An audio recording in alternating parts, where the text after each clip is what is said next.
Mr. President, I am hopeful that we have drawn attention to this issue, that this issue won't fade away, that the President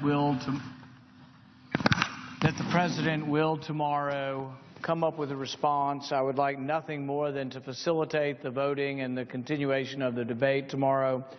I hope the President will respond to us. We've tried repeatedly throughout the day, and we'll see what the outcome of that is.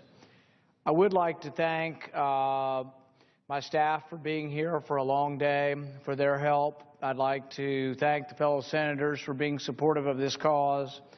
I would like to thank the members of Congress who came over to support this cause, the clerks, the Capitol Police, the staff of the Senate, the doorkeepers who apparently I may have gotten in trouble, and anybody else who came to support this, and even the senior senator from Illinois, for better or worse, for being here to support the cause.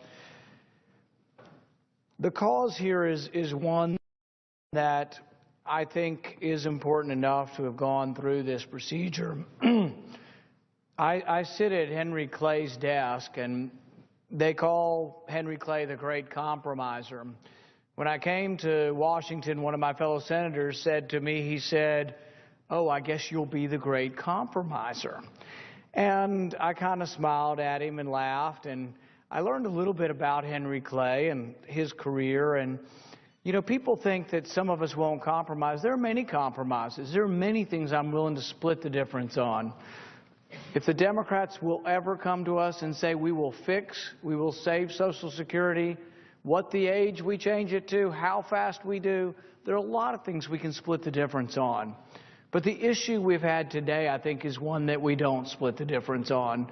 I think you don't get half the Fifth Amendment. I don't think you acknowledge the President can obey the Fifth Amendment when he chooses. I don't think you acknowledge the Fifth Amendment due process can somehow occur behind closed doors.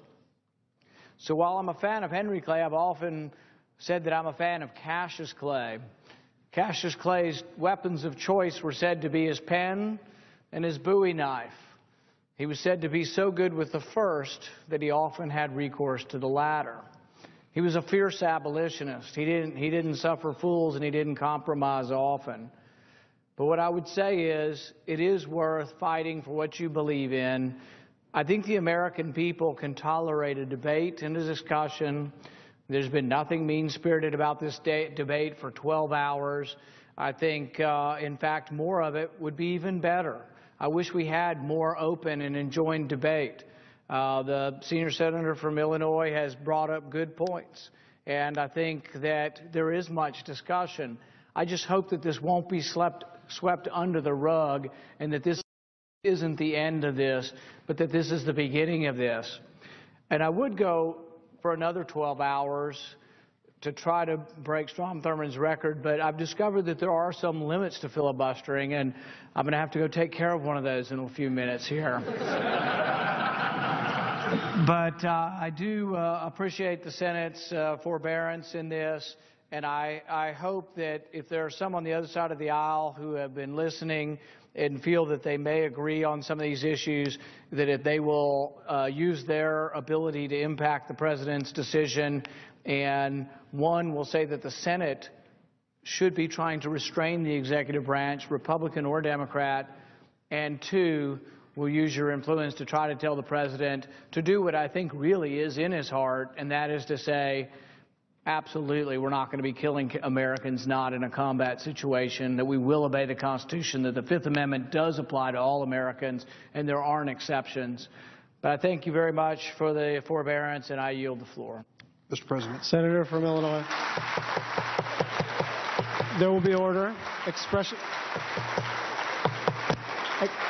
There will be order. Expressions of approval or disapproval are not permitted in the Senate.